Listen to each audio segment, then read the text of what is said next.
живем в России. Герб России – золотой двуглавый орел, могучий и гордый.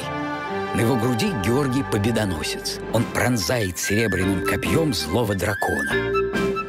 Флаг России трехцветный – белый, синий и красный.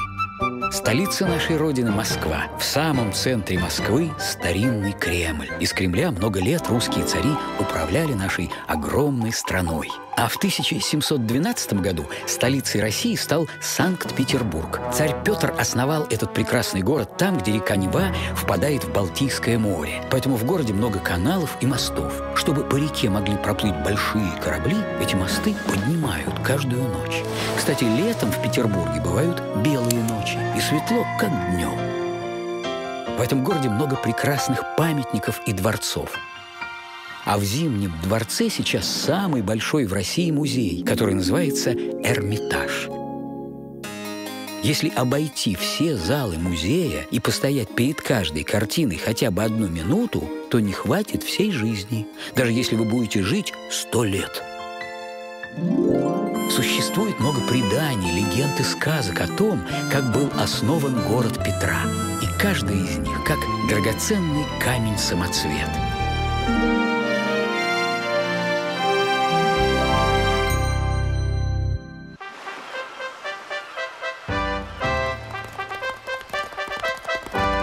Жил-был на свете царь. Петром звали, по прозвищу Великий.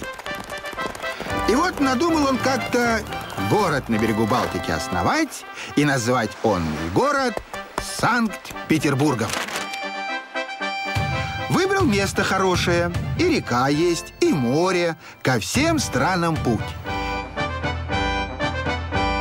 Да вот незадача, камень на том пути лежит, не пройти, не проехать. «Убрать его немедля, — говорит царь. Казны не пожалею, а золочу». Тут немецкий инженер вышел.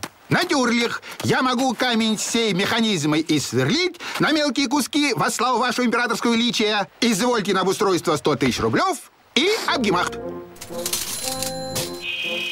И пошла работа. Пилой пилил, долотом долбил, молотком отбивал.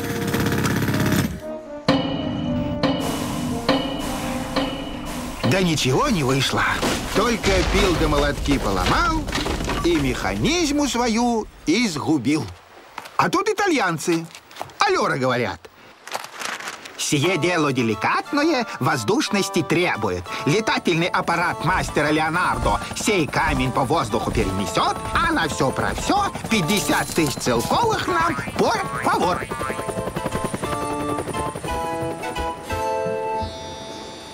Тут китаец откуда-то выскочил, из казны с устаток забрал, а камень обещал взорвать.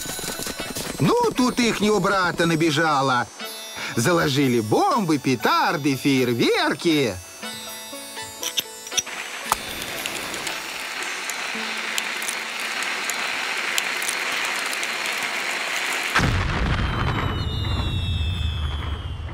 Мать честная! А где государь-то? А государь летит по небу, государство свое обозревает и думает, что нельзя, мол, так опрометчиво иноземцам доверяться. Было дело по дозору. Тут солдат по лесу идет, песню маршалу исполняет, домой возвращается. Наш могучий император, наш державный великан, сам родимый пред полками, словно сокол он летал.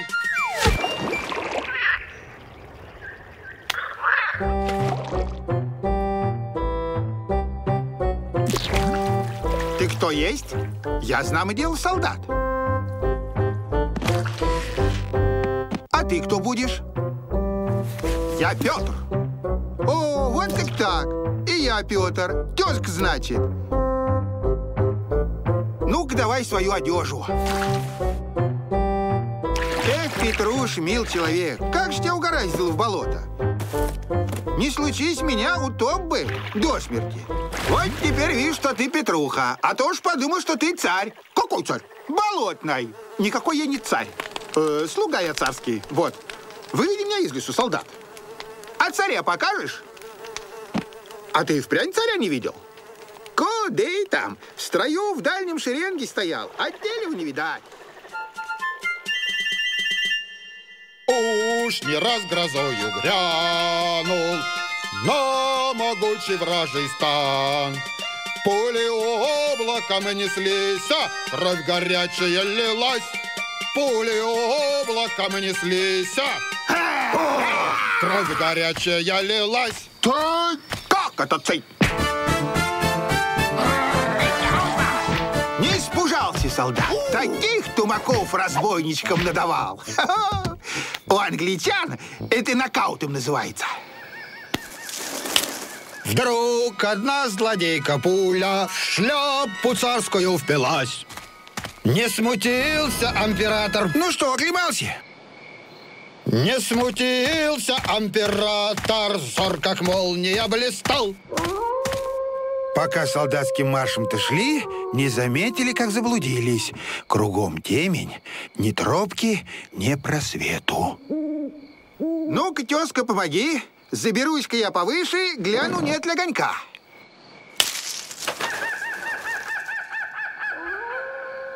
Надо же. Служил мне 25 лет, а меня не видел. Странно сие. Видно огонек, Петя, близко совсем. Долго ли, коротко ли, вышли к огоньку. Ох, недоброе это место, говорит царь. Для ночлега не приспособлены, и на карте государства российского не отмечено. Ничего, приспособим, отметим. Спят все. Аль померли.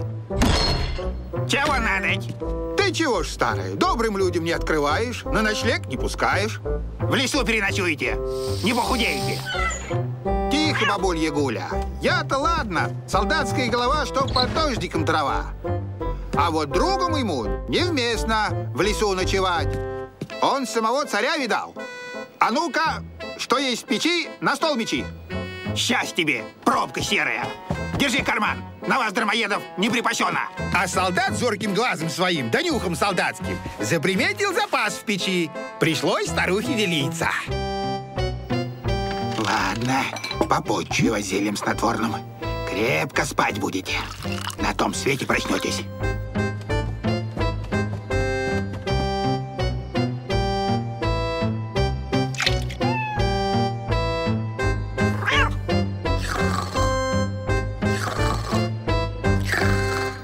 Ну и нам спать пора. Эй, старая, готовь ночлег. А идите, гости дорогие, на чердак, на сеновал. Там вам и тепло, и мягко будет. Давай-ка по очереди спать, Петруша. Береженого и Бог бережет. Выпал жребий царю в дозор. А солдат лежит и думает. Как-то будет петь на часах стоять. Дай-ка на него гляну. Что качаешься? Аль дремлешь? Нет-нет. То-то. О, смотри. Ой.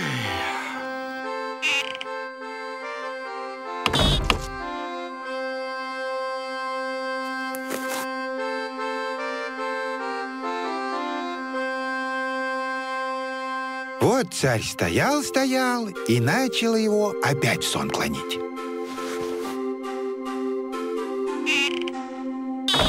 Тут уж солдат не сдержался. Разве так караул держат? Меня 25 лет уму-разуму учили, а тебя, видать, нет?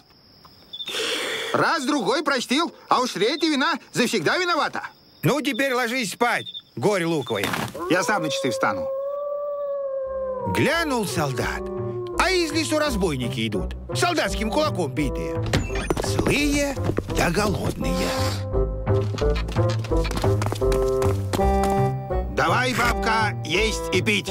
Ничегошеньки не осталось. Все, что было, жильцы съели, выпили. Какие еще жильцы? Тише вы, ко мне в селки 2 птенца попались. Ладно, получим с них за хлеб-соль. Где они?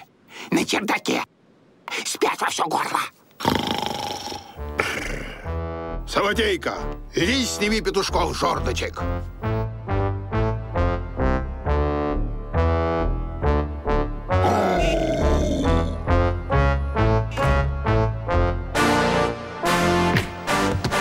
погляди, что он там возится. Чего ты тут возишься? Ай! Бездельники, дармоеды! Не могут дело сделать. Ты опять, я! Иди, вожак, к своей стае. Ой, что тут было-то? Опять они. Ага. Долг теперь не очухается. Что ж ты меня не разбудил? Уж больно ты, Петруша, сладко спал. Увидала бабка, что гости живы и невредимы, и испугалась. Ой, служивенький, не губи! Грабят! Мое не дам! Мое не дам! Не дам! Открыли они бабкин сундук, а там золото на многие тысячи. Грабят! Разбойники! Я буду жаловаться самому царю! Жаловаться! Конь не дрогнул от удара, но быстрее поскакал. Видно, турки промахнулись, император усидел. А в то время свита под камнем сидит, по царю горюет.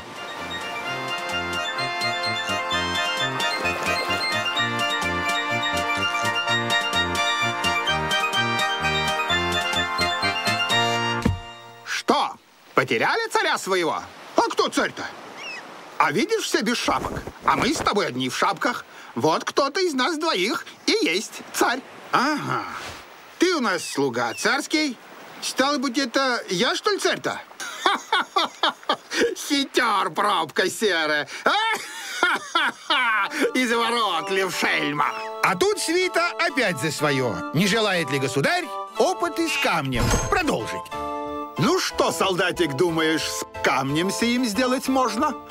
А солдат и говорит: на камень более тратиться не нать. На это золото, ежели с умом, цельный город отстроить можно. А на камне том надлежит вашему императорскому величию памятник водрузить, потомкам в назидание. И повелел царь быть посему. Да смотри, никому не сказывай, чтобы шмаком ты меня грел. Как царь повелел, так все и сделали. И город стоит, и камень с памятником для потомков в назидание. Было ли то или не было, нам того неизвестно. Но вот что солдат объентам никому не сказывал, это уж точно.